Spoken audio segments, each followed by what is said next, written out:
Okay, so I'm here with Mark Greaney, the author of Midnight Black. It's another installment of the Gray Man series. Mark, first of all, on a personal note, I want to thank you. I used to interview a lot of authors like Dennis Lehane, Elmore Leonard, Donald Westlake back in the 90s. This is my first time interviewing an author for maybe over 25 years. So the pleasure is all mine. So That's fantastic. Well, I'm glad to be the first one back. yeah, first one back. But, right, a little bit of a sort of a rewind. Since 2009, with the publication of The Gray Man, I'm sure during the ensuing years you've been able to befriend and meet a whole bunch of writers. What has that been like? Because my experience as a journalist, they've all been very humble and nice and insightful. Just wondering about your personal experience as well. Yeah, I would say exactly the same thing. And on top of that, I came into this industry not knowing anybody and not knowing anybody that knew anybody and and being very, very intimidated. I went to a couple of writers' conferences before I was published or before I had any sort of interest from an agent or anything like that.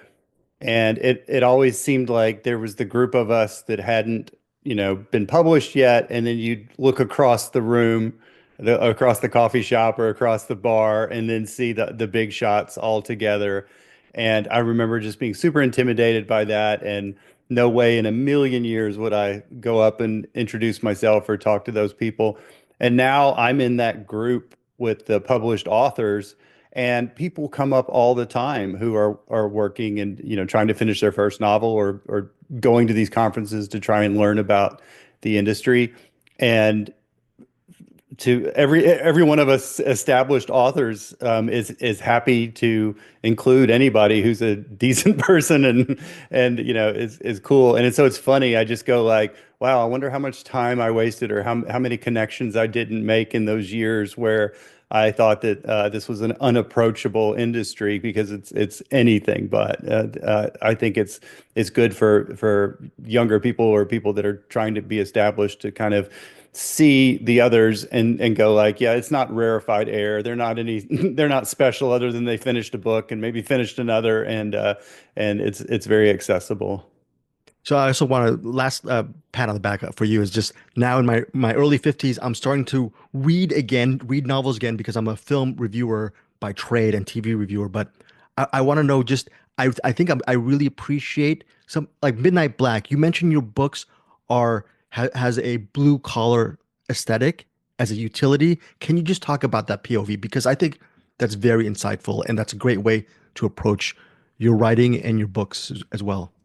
Yeah, I mean, the best compliments I hear from people is when they say that like my book helped get them through some tough times, or even, the power was out and I picked up your book and, had a great night reading or a long plane ride. And I've always felt like the books are this tangible product and it's not, you write as well as you can, but I don't look at it as this sort of lofty thing that I'm in some sort of rarefied air because of what I do. So I like the fact that books, I mean, books got me through some tough times in my life, and it's just a great way to spend time. And so I look at that, I look at them as entertainment, but also, another type of diversion that can maybe be something a little bit better than that. But I've never. Yeah, I've always looked at it as a blue collar job, like you're producing something like you'd produce anything else. So with Midnight Black Court, I'm a quarter way through it. Court has this vision that Zoya is not dead, and it's one of these things where I think it's a great way, great starting point to your novel. Can you just talk about the genesis behind that? Because I think on a universal level, the idea that someone's still alive, a lot of people can just give up, even when upon the first act with that first betrayal, Court can easily give up. But what keeps him going, and how did you find your way into this novel through that sort of ambition and that motivation? Yeah, so it's the 14th book in the series, which I have to say it's a standalone novel. You don't have to have read anything else. But if you had read the earlier books, you would know who Zoya is. And Court is in love with this. He's a former CIA officer. She is a former SVR, which is Russian foreign intelligence operator. And she has been captured by her own nation and taken back to Russia, and he is convinced that she is still alive somewhere in there, and he's willing to risk his life, throw his life away, just for a shot at getting her out.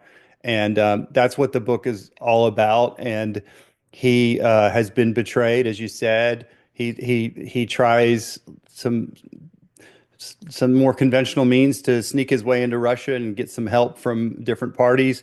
But at the beginning of this book, he is trying to get the Romanian mob to smuggle him in a smuggling route across the Black Sea, and so he is scraping the bottom of the barrel for associates or for people that will help him get in there because really nothing matters to him other than just this one chance in a million that he might be able to find Zoya and get her out of the largest country in the world.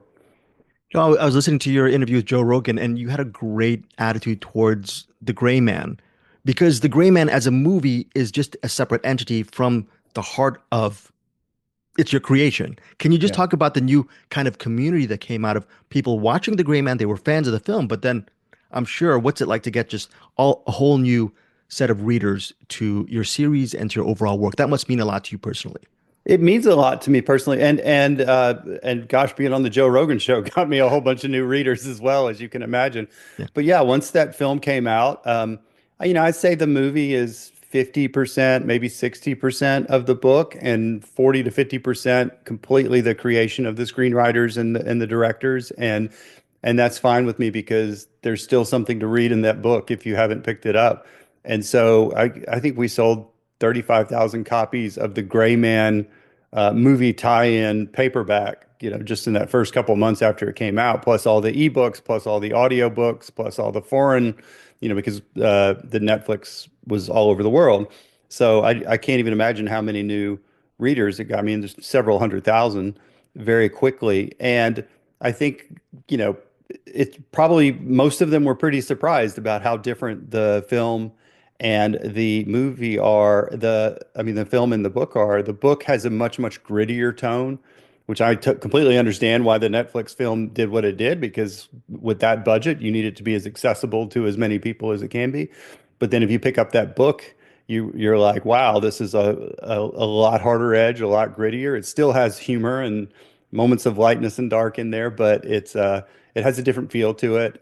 Some of the characters are different. I thought Ryan Gosling did an amazing job representing Court, not just in The Gray Man, but in the larger series, who Court is, his personality and his quirks and all that. I couldn't have been happier with that. So they are two different things. They hopefully complement each other, and I think there's a reason to to consume both products. Mark, when you're looking back, and I know you've told the story a bunch of times, but it took you 15 years to write your first novel. I would say, I don't know the stats on this, but I would say most people would have given up within those 15 years. And do you ever look back and figure out why you never quit? Because I'm sure you're a very humble person. I can imagine so many talented artists and writers who've quit along the journey and didn't have the sort of perseverance that you had. What kept you in that world for 15 years and then onwards on to today? Yeah, I'm always very uncomfortable with people who compliment me and go, "Well, you worked so hard and you never gave up." And I just kind of think back, scratch my head, and go like, "I like to do it." So if you like to do it, I like to play soccer. I'm never going to play in the World Cup, but I like to do it. And it wasn't about necessarily the destination as much as it is, the things that do it. There's all sorts of things. I like to scuba dive. I'm not going to be Jacques Cousteau, but I like to do it.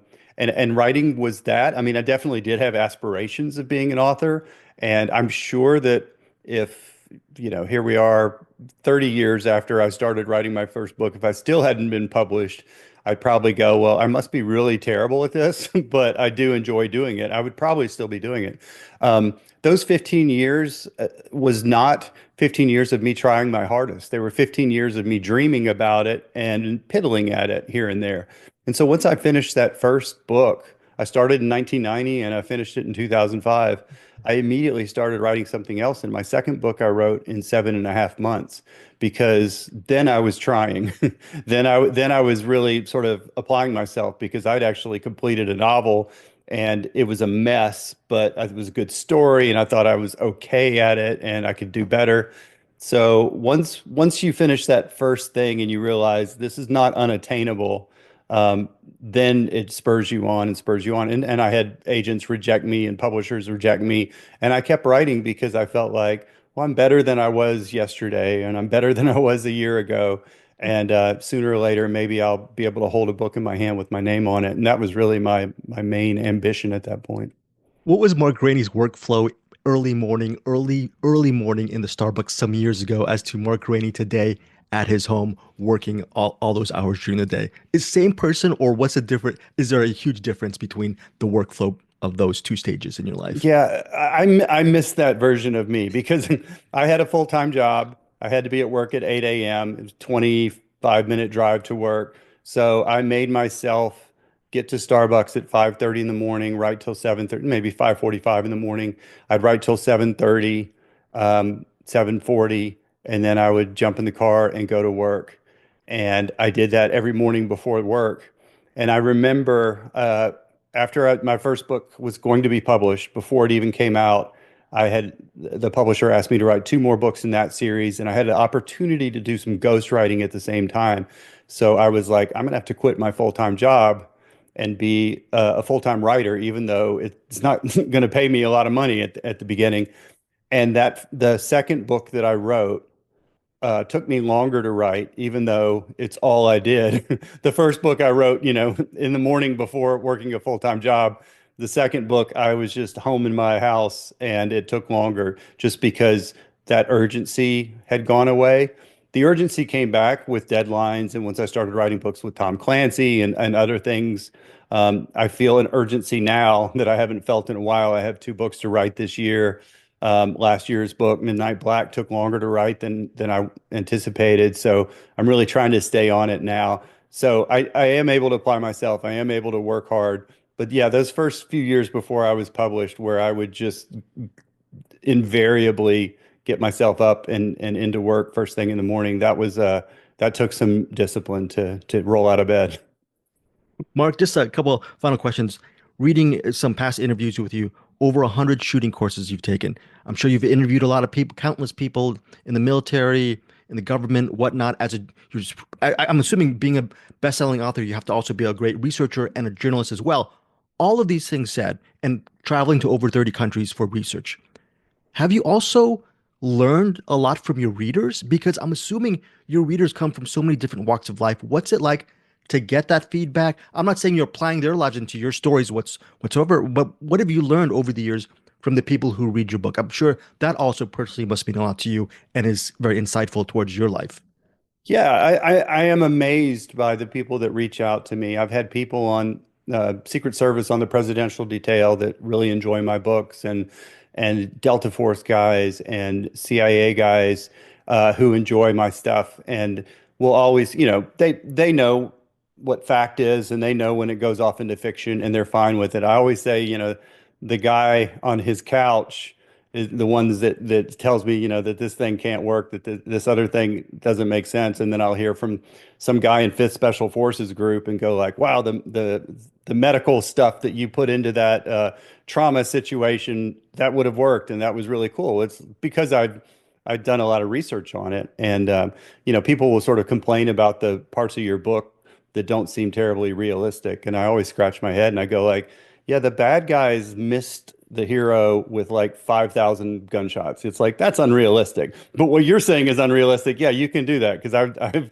talked to doctors about this, and that is legit. So I do learn a lot, and I've met people who've become subject matter experts. I will get somebody who emails me and he's like, yeah, I fly F-18s if you ever have a question, or I was a FBI hostage rescue if you ever have any questions. And so I kind of keep this list of subject matter experts. And really quickly, you sort of realize who can give you the answer and then who sort of has their own agenda. That it ends up being because these books are always written on a timeline. I'm not trying to write, how-to manuals for all the things that I'm writing about. So a lot of times I'm looking for very direct information. And so I'll come at them with that. And yeah, no, I've met thousands of people doing this. And I say it's a weird phenomenon in my life that, the last 15 years, I've met 98% of everyone I've ever met in my entire life just because of going out and doing signings and meeting people in emails and research. So I'm a lot more out there than I used to be, and it's great to interact. Mark, thank you for your time. Just final question. Let's say people like me who are really new to your work, they're going to read Midnight Black out on February 18th. Maybe they want to go back and read The Gray Man. But can you, for that lay reader, can you recommend maybe one of your books that you might feel, I don't know, maybe underrated or maybe it's very personal to you? What would be their third step after, as far as your body of work? Where should they go next? That's a great question. No one has ever asked me that question, which means I probably have like 25 answers. But That's okay. honestly, if you read this book and enjoyed it and went back and read the first book to see sort of how it all started, the third book I would consider is one called Sierra 6, which was only a few books ago. But there's two timelines in the story, and one of the timelines is Court as a younger man, even before the events of the Gray Man. So you see how he was first integrated into a CIA task force and how some things went wrong in his life and how that affects it. As I said, there's two timelines in Sierra 6 and they relate to one another. They're like 12 or 15 years apart. And I think that would be like a cool third place to read because then you see Court as a guy in his early 20s who's doing this. And then maybe after that you could read them chronologically. But I really pride myself on you can pick up any Gray Man book and have a good time with it. Thank you. Thanks again. And so I'm going to go Midnight Black, then I'm going to go to The Gray Man, Sierra 6. Can I do Armored and Sentinel next? Do I have your permission? So Absolutely. That's a whole different series, so I you can know. jump into those wherever you want. All right, Brooke. Thank you so much. I really appreciate your time. Hey, you bet. Enjoyed it. Hey guys, thanks so much for watching this video. For more movie and television reviews and interviews, please subscribe to my Deepest Dream channel. Like, comment, share, subscribe. And as always, thanks so much for your support. Take care.